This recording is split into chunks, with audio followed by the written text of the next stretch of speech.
అంటే గర్భం దాల్చడం అనేది సరైన టైంలో దాల్చి తర్వాత గర్భానికి బిడ్డకి మరి ఎడం పాటిస్తూ ఉంటే తల్లికి బిడ్డకి ఇద్దరు ఆరోగ్యాలు కూడా క్షేమంగా ఉంటారు.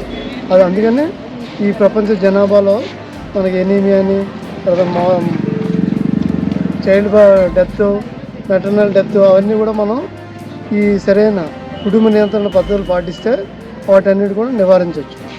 అలాగే ప్రపంచ జనాభాను కూడా మనం అరికట్టవచ్చు. అది యొక్క ప్రపంచ జనాభా దినోత్సవం యొక్క ముఖ్య ఉద్దేశం.